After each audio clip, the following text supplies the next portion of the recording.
My parents betrayed me. Initially, they sought to take my club through legal proceedings, which ultimately led to the ruin of my business, costing me approximately $5,000. Consequently, I have decided to sue them. Hey, read it.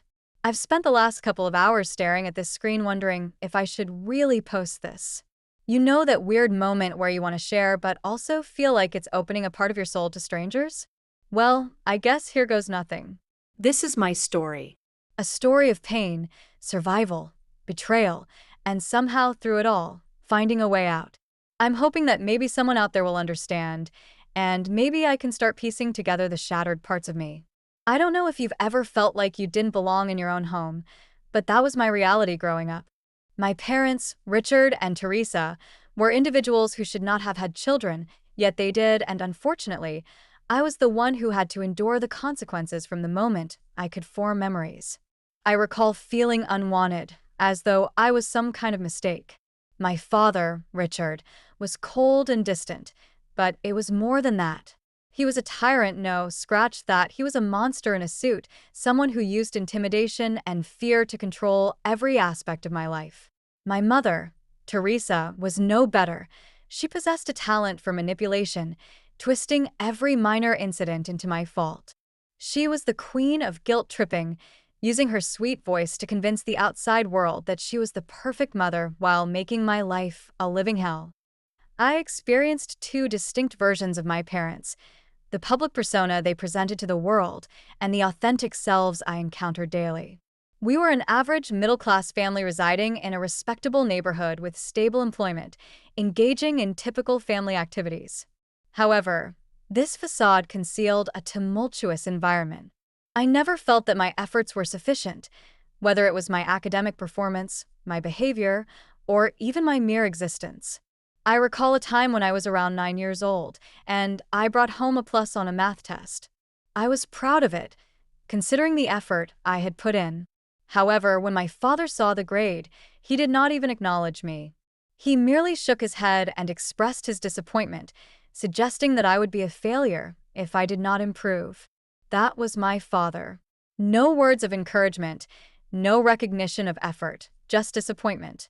My mother's criticism was particularly harsh. She would say things like, "Your father worked so hard for this family, and you can't even be good at school. You're just like your father's brother, and you know how that turned out."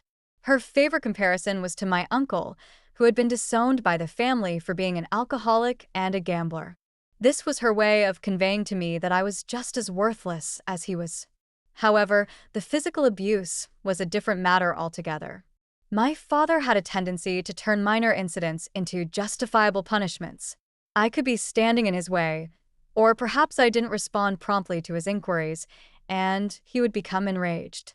His temper was terrifying. He would throw things, punch holes in the walls, and on more than one occasion, he directed his anger towards me. I would walk into school with bruises on my arms, back, or legs, and the teachers would simply look away. It was as if they were aware, but chose not to intervene. The school was the only place where I could breathe, despite the misery at home. While I was in immediate danger at home, at least when I stepped into the school building, I wasn't in immediate danger. Sure, I had anxiety, and I was always on edge, but it wasn't the same. It wasn't like walking on eggshells around my father, and despite the trauma I carried with me every day, I managed to find a group of friends who made life bearable. We weren't the most popular kids in school, but we didn't care. We had each other, and that was all that mattered. My closest friend was Jake. He was the loud, sarcastic type, the one who could always make me laugh, even when I felt like everything was falling apart. Despite his own set of issues at home, he never let it show. Then there was Max, the quiet one. He didn't talk much, but when he did, you listened. He had this way of observing everything, understanding people in ways most others couldn't. And then there was Emma. Emma was like the glue that held us all together. She was smart, compassionate, always had this sense of optimism, even when the rest of us were spiraling. The four of us became inseparable. We spent almost every day together, either at school or at Jake's house, which was a sanctuary for us all. His parents were the antithesis of mine, kind, understanding, and most importantly, they allowed us to be ourselves without judgment. I think in a way, that's why I gravitated toward Jake's family. They showed me what a real family was supposed to look like, a family that loved and supported each other, not one that tore each other down. As the years progressed, the situation at home deteriorated significantly. By the time I reached high school, the emotional and physical abuse had escalated. My father would return from work, vent his frustrations, and often take them out on me. It didn't matter if I was doing my homework or simply trying to avoid him. If he was in a bad mood, I was the one who bore the brunt of his anger. My mother, ever the enabler, would stand by and watch, sometimes even encouraging him by saying things like, "Maybe this will teach you to be a better son." It was sickening. I attempted to concentrate on my studies, my friendships, and anything that could divert my attention from the relentless misery of my home life. But no matter how hard I tried, I couldn't escape the feeling that I was trapped in an endless cycle of despair. I began to withdraw from everything. My grades declined, my friendships strained, and I felt like a shadow of my former self. I could sense myself slipping, but I lacked the courage to seek assistance. That's when I decided to drop out. It wasn't a sudden decision. The pressure had been mounting for months, perhaps even years. I couldn't bear the constant abuse from my parents, the anxiety of keeping up with school, and the overwhelming feeling that I would never be good enough. It was all too much. One day, I entered the principal's office and announced my intention to drop out of school. Initially, they were taken aback, but they did not oppose my decision. They could see that I was disengaged and had already given up, and they considered me a lost cause. The most challenging aspect was informing my friends. The expression on Emma's face was one of shock, as if she was on the brink of tears, yet she managed to maintain composure. Max, as usual, remained silent, and Jake, with his usual humor, joked that he had always anticipated my departure, but I could discern his genuine concern beneath the sarcasm. My parents were devastated. My father raged for hours, calling me every name in the book, telling me I was a disgrace to the family. My mother was no better. She cried and played the victim, telling everyone who would listen that I was ungrateful, that I was throwing my life away. But I didn't care. I couldn't care anymore. I had reached my breaking point. I didn't know what I was going to do with my life after that. I lacked a clear plan or direction, but I knew I couldn't remain in that house any longer. The relentless abuse and constant belittling were tearing me apart. I needed an escape, and I decided to apply to university, a long shot considering my dropout status. To my astonishment, I was accepted into a respectable university. It was my ticket out, my opportunity to break free from the torment of my existence. I packed my belongings and left immediately, without my parents' interference, as they seemed relieved to be rid of me. They didn't want me around any more than I wanted to be there. University was a breath of fresh air. For the first time in my life, I was free from the constant scrutiny and abuse, free to be myself. Although it was not easy, the scars my parents left on me, both physical and emotional, did not just disappear because I was in a new place. I carried that trauma with me everywhere I went, but at least I was away from them. I made new friends at university, but I never let go of the ones I had. Max and Emma remained steadfast companions, even though our physical proximity diminished. Despite the distance, we maintained our connection, and whenever I returned home for breaks, we would reunite, discussing life and envisioning our futures. We shared a humorous notion that one day we would collectively relocate to an unfamiliar city, free from our past, to begin anew. This dream provided solace during challenging times, but none of us truly believed it would materialize until it did. It was the end of my third year of university when things started to spiral out of control again. My father, for reasons I still don't fully understand, appeared at my university one day. He was angry, as he always was, but this time was different. He didn't just want to yell at me, he wanted to bring me home. He made a huge scene in front of everyone, demanding that I pack up my things and leave with him. He called me a failure, a disappointment, and told me that if I didn't come home, I was dead. To him, that was the last straw. I wasn't going back, I couldn't go back. That night, I reached out to Jake and we spoke for hours. He recognized that I was at my limit, and for the first time, We were not merely joking about running away. We were serious. The following day, I contacted Max and Emma, and within a week, we had devised a plan. Although we were uncertain about our destination, we knew we had to leave. We pooled our funds, packed our belongings, and bid farewell to the only home we had ever known. We set out in the middle of the night, driving for hours until we arrived at a city none of us had ever visited before. It was a combination of terror and excitement, as we lacked a place to stay, employment, and a clear understanding of the future. However, we were united, and for the first time in a long time, I felt empowered to take control of my life. The initial weeks were challenging. We secured a modest, dilapidated apartment that stretched our budget to the limit, surviving on ramen and peanut butter sandwiches. Despite the hardships, we embraced our urban environment, dedicating our days to exploring the city, seeking employment, and trying to make sense of our new lives. The chaos was ours to navigate. My parents did not take my disappearance lightly. They called me constantly, left voice messages, and sent emails, all in an attempt to draw me back into their lives. However, I ignored them. I knew that if I gave in and returned, it would be the end of me. So I cut them off completely, changed my number, blocked them on every platform, and ensured they had no means of contacting me. That's where I am now, sitting in a small apartment with my friends, still figuring out what the next step is. We're not rich, we're not successful, and we sure as hell don't have everything figured out, but we're trying. We're doing it on our own terms, and that's more than I ever thought was possible. Greetings, Reddit. It has been some time since I last shared my story with you. If you have been following along, you are aware that my friends and I have managed to escape from a life of abuse and struggle. We packed our belongings and relocated to a new city to begin anew. At that time, I was a frightened child, armed with only a bag of clothes, the company of my friends, and a great deal of uncertainty about the future. However, much has changed since then. Not all of it has unfolded as we anticipated. Following our significant move to a new city, we found ourselves living from day to day in a barely inhabitable apartment. The walls were cracked, the furniture minimal, and the air was perpetually permeated with the smell of mildew. Despite these conditions, we were content, as we were free from our previous lives, our parents, and the suffocating circumstances that had once felt like a burden. However, the novelty of starting anew was soon eclipsed by the harsh realization that our financial situation was dire, and life was not going to provide us with a miraculous solution. That's when we met Leo. Leo was a whirlwind of charisma.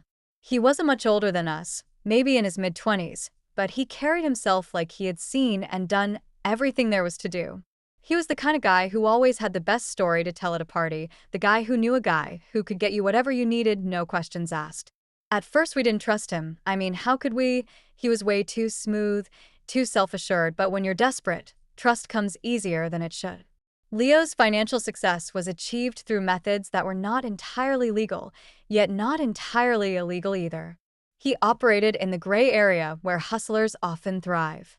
We encountered him through one of Jake's former high school acquaintances. Jake's extensive network of contacts, particularly in this instance, proved beneficial.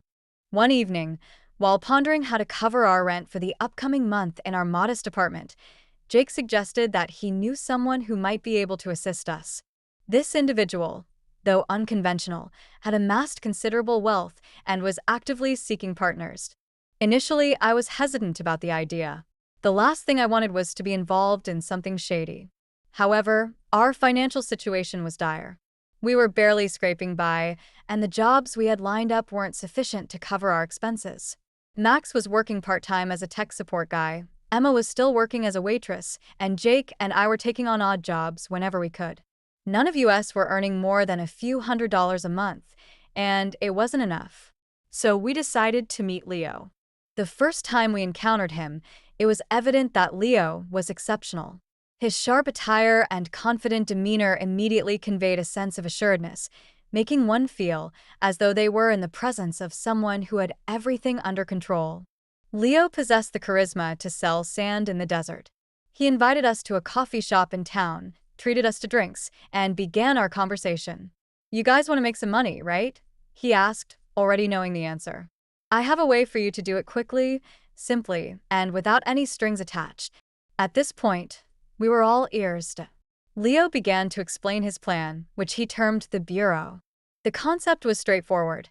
We would acquire shares in small, underperforming companies that were largely unknown to the public and then sell these shares to investors at deeply discounted rates.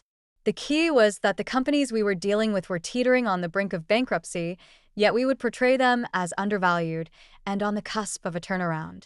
In essence, it was a scheme, and while it was not technically illegal, it was certainly unethical. Initially, we were hesitant. Although we were not saints, none of us wanted to end up in prison for a quick profit. However, Leo was convincing. He laid out the ease of the operation, assuring us that he wouldn't get caught and that he would make more money in a few months than we ever would working minimum wage jobs.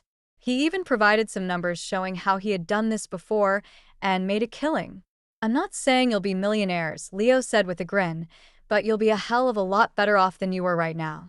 Jake was the first to embrace the idea, a move that was not unexpected given his history of taking risks and his innate ability to persuade others to follow his lead.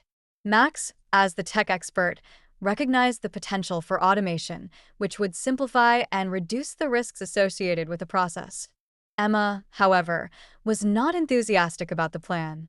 She was the one who always tried to keep us grounded, to remind us of the consequences, but even she knew we were running out of options. And me? I knew it was a bad idea from the start, but I couldn't deny the temptation. The thought of finally getting ahead of not worrying about rent or bills was too powerful to ignore. So we did it. We became the Bureau.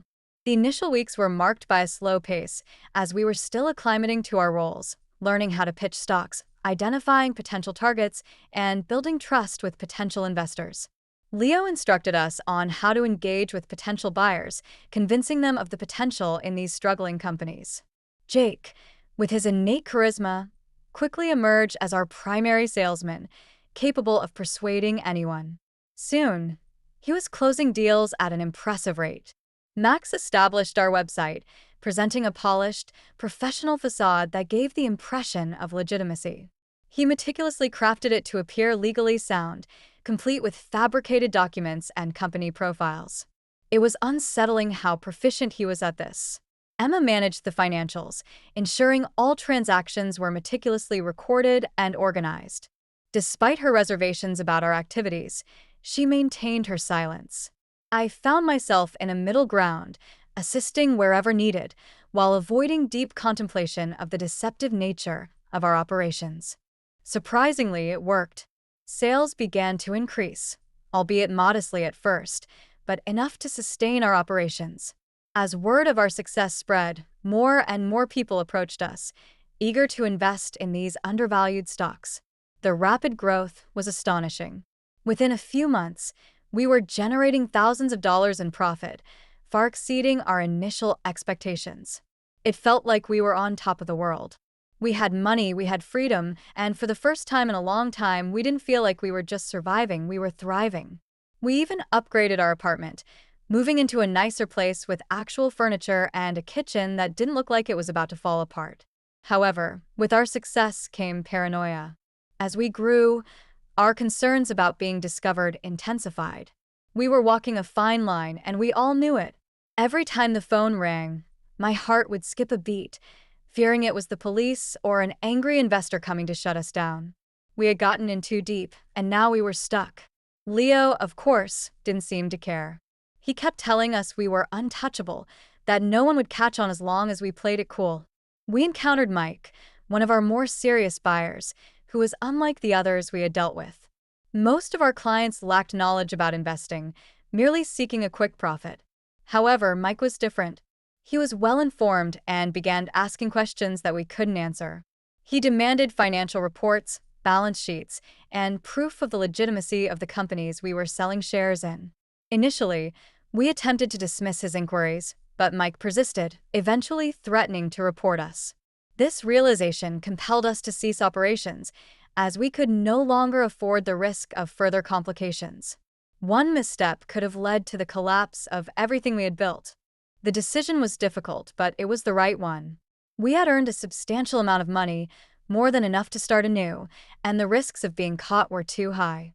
We closed down the website, erased all records, and vanished from the radar. For a time, we treaded cautiously, anticipating the inevitable consequences of our actions, but nothing transpired. Mike's threat never materialized, and we were left unscathed.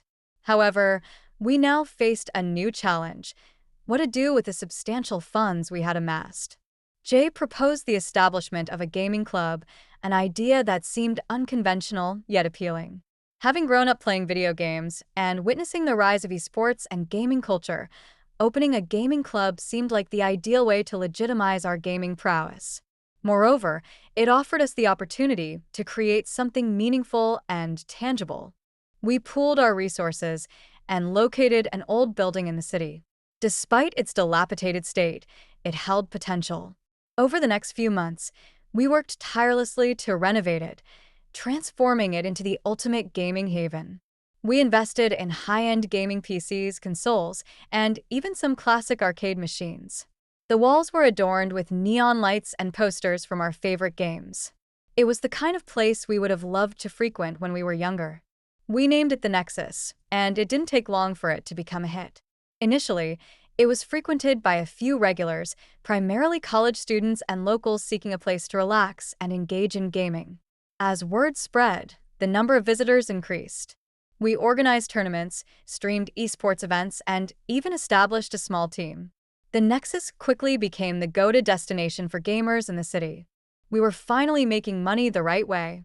Things were going well, really well, but then, as always, life threw us a curveball. One night while we were closing up the club, a man walked in.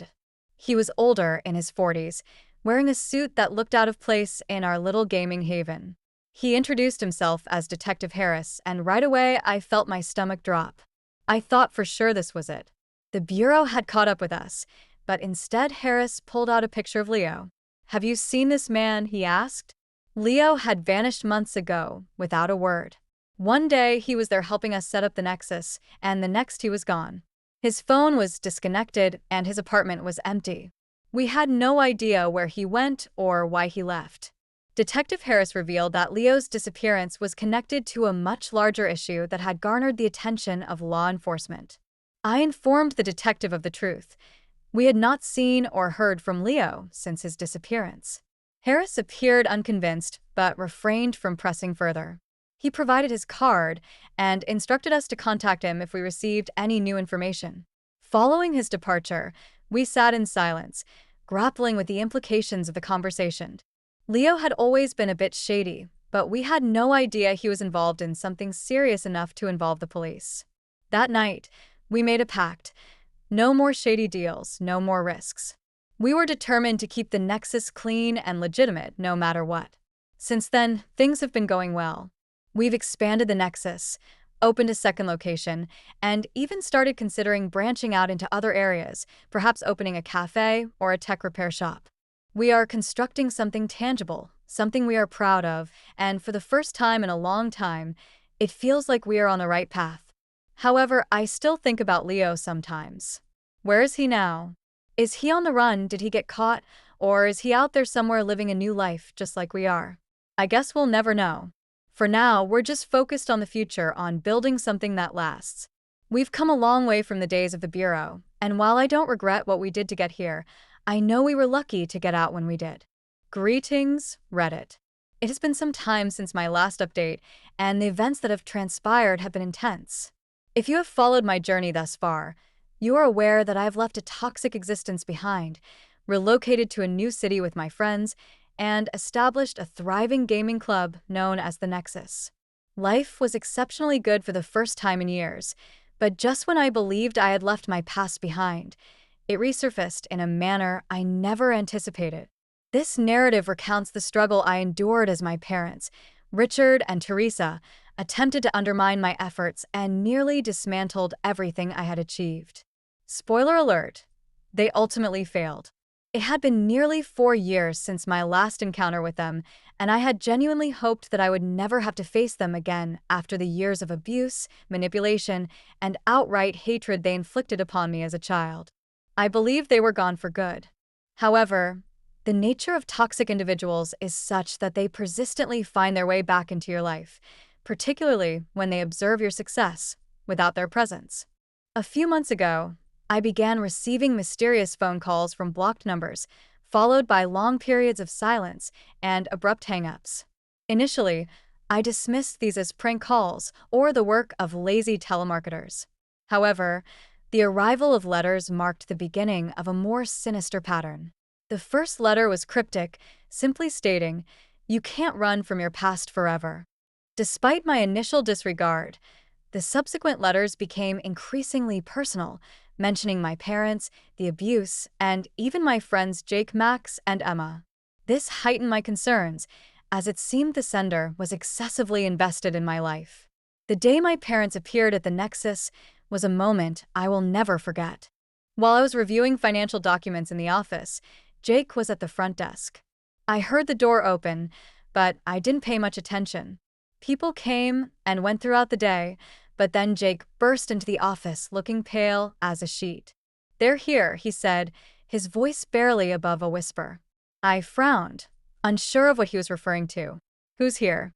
He didn't need to answer. Upon stepping out to the front, I encountered Richard and Teresa, standing in the middle of my club, appearing as if they were out of place. It was akin to seeing ghosts. My heart sank, and for a moment, I felt like that scared child once again, anticipating the next verbal or physical assault. However, I was no longer that child. I took a deep breath and approached them. They appeared older, of course. Richard now had gray in his hair, and Teresa had a few more wrinkles, but their expressions hadn't changed. My father still had that hard, cold look in his eyes, and my mother's face was twisted into her usual mask of forced pleasantry. "What are you doing here?" I asked, not bothering to hide the anger in my voice. My father smirked, a condescending tilt to his head. "Well, we heard about your success," he said, his tone oozing with disdain. "Seems like our little failure actually managed to make something of himself." I bit back the urge to yell, "What do you want?" Teresa stepped forward, her voice dripping with fake sweetness. "We thought, since we're your parents and we did so much to raise you, it would only be fair if we got involved in your business, a partnership of sorts." I couldn't believe what I was hearing after everything they'd done to me. Everything I'd survived. They had the audacity to show up here and act like I owed them something. I laughed, but it wasn't out of humor, it was disbelief. "You've got to be kidding me." Richard's face hardened. "We're not joking, you've built something impressive, but you could use help from people with experience. We can help you expand, make this thing bigger than you ever imagined." I shook my head, my fists clenched at my sides. "No, absolutely not. You don't get to walk in here and act like you're entitled to anything. You weren't there for me. You did nothing but tear me down my entire life. And now you think I'm just going to let you waltz into my business. Get out?" Teresa's smile wavered. "Your parents are here. Blood is thicker than water. Don't make this more difficult than it needs to be." The sound of her voice, the way she manipulated it to make it seem like she was the victim, made my stomach churn. But I was no longer that scared, broken child. I had constructed this business with my own hands, alongside my friends, and I was determined not to let them destroy it. I approached them, my glare unwavering. "You have made it abundantly clear that you do not care about me, but only about yourselves. Now leave, or I will have you removed." They did not contest my demand. Richard's eyes narrowed, and I could see the simmering anger beneath the surface, but they turned and left without further ado. I believed that was the conclusion of the matter, but I was mistaken. A week later, I received a letter from a lawyer. My parents were taking me to court, claiming a share of the Nexus. They argued that they had financially supported me and were entitled to compensation for the years they had raised me. I was furious. The thought of my parents, who had only abused and manipulated me, attempting to take away the only thing I had built for myself, was infuriating. They hadn't deported me. They were the reason I left in the first place, and now they were trying to re-enter my life for financial gain. I hired a lawyer, a formidable woman named Jessica, whom Emma had recommended. Jessica was unyielding and immediately committed to our cause upon learning the situation. "We're going to fight this," she declared with determination in her voice. They don't have a leg to stand on, but we need to be prepared. People like your parents don't go down without a fight. The subsequent weeks were a living nightmare. My parents' attorney, a smug and overconfident individual named Robert, relentlessly demanded a vast array of financial records, business documents, and personal information, hoping to find something they could use against me. It was evident that their intention was to overwhelm us with legal paperwork, making us feel like we were drowning in it. However, Jessica was a formidable opponent. She systematically dismantled their arguments, highlighting that I had been financially independent for years. My parents had never contributed to my business, and their claims were entirely unfounded. Despite the stress, my friends, particularly Emma, expressed concern. She urged me to take breaks to escape the chaos, but how could I? This was my livelihood on the line, and the prospect of my parents winning filled me with anger. The court date finally arrived, and walking into that courtroom was one of the most nerve-wracking experiences of my life. I had never been in a legal battle before, and seeing my parents sitting there looking so calm and composed made my stomach churn. But I wasn't going to back down. Not this time. The trial was a harrowing experience. My parents' attorney portrayed them as loving, self-sacrificing parents who had suffered greatly due to my ingratitude. They fabricated a narrative of emotional and financial support, of unwavering belief in me, and of my selfishness in cutting them out of my life after my success. Despite my inability to remain silent as they lied, I was determined to speak the truth. During my testimony, I recounted the years of abuse, manipulation, and the emotional and physical scars they had inflicted upon me. It was an excruciating process to relive those memories in front of strangers, let alone my parents. However, I felt compelled to reveal the truth and expose who my parents truly were. Upon the conclusion of the trial, it felt as though the weight of the world had been lifted from my shoulders. I had done everything I could. Now all I could do was wait. A week later, the verdict was announced. The judge ruled in my favor, stating that my parents had no claim to my business or the money I had earned, and they were ordered to cover all legal costs. It was a victory, but it didn't feel like one. I hadn't wanted to go to court in the first place. I just wanted them out of my life. But of course, they couldn't leave well enough alone. The day after the court ruling, I entered the Nexus and felt as though the foundation had been torn away. The front windows were shattered, the neon signs we had installed were broken, and inside it was even worse. Gaming stations had been smashed, monitors destroyed, arcade machines overturned. The place was a mess. It was like someone had taken a bat to everything we had worked so hard to build. My heart sank as I stood there staring at the destruction. Jake and Max were with me, and I could see the disbelief on their faces too. Who the hell would do this? Max, running a hand through his hair as he surveyed the damage, acknowledged that he lacked concrete evidence. However, he was aware that his parents had lost in court, and this was their method of retaliation. They couldn't defeat him legally, so they were attempting to undermine him in another manner. We called the police, of course. They arrived, took photographs, filed a report, but I could tell they weren't optimistic about apprehending the perpetrator. Cases of vandalism like this are seldom resolved, particularly when there is no clear evidence to follow. However, I was determined not to let it go. I needed answers, and I needed them quickly. That's when I decided to hire a private detective. Enter Detective Markson. He was not the type of detective you see in movies. No trench coat, no fedora, no gruff attitude. He was just a regular guy in his late 40s, wearing a well-tailored suit and sporting a calm, measured demeanor. He had a reputation for getting results, and that's exactly what I needed. I told him everything about my parents, the court case, and the vandalism. He listened carefully, taking notes, but didn't say much at first.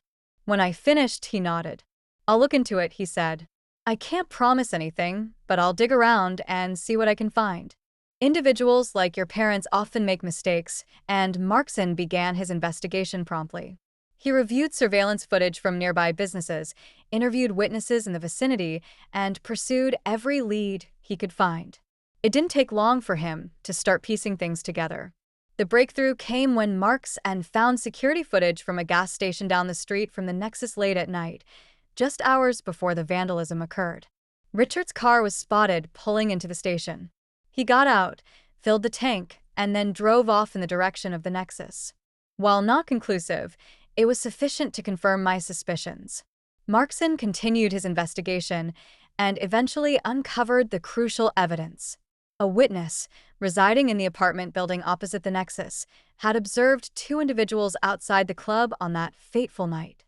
Although they were unable to identify the individuals, they recalled hearing one of them exclaim, "He'll regret this." This testimony, albeit limited, was enough to establish a connection between my parents and the crime. With Markson's assistance, we compiled all available evidence, including surveillance footage, witness statements, and the timing of the events, preparing to bring my parents to trial once more. This time, I was not defending myself. I was on the offensive. I did not believe I could endure another court case so soon after the first, but there I was, seated in the same courtroom, facing my parents across the aisle. They appeared more apprehensive this time, despite being aware that the evidence was overwhelmingly against them. Their attorney attempted to dismiss the evidence as circumstantial, but Markson's investigation was airtight, with footage, witness testimony, and a clear motive indicating that my parents had orchestrated the vandalism. They were desperate to ruin me, and they had resorted to criminal behavior to achieve their goal. The trial lasted a week, and by the end of it, the outcome was clear. The judge ruled in my favor. Once again, my parents were found guilty of vandalizing the Nexus, and they were ordered to pay damages sufficient to cover the cost of repairs, and then some. Although the amount was not substantial, it was enough to convey a message. They could no longer interfere with me. A month has passed since the second court ruling, and things have finally started to settle down. The Nexus is back up and running better than ever.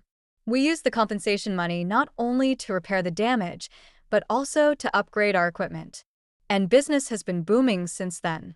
As for my parents, I haven't heard from them since the trial, and honestly, I hope I never do again. They've been officially cut out of my life, legally and emotionally, and I've finally made peace with the fact that they'll never change.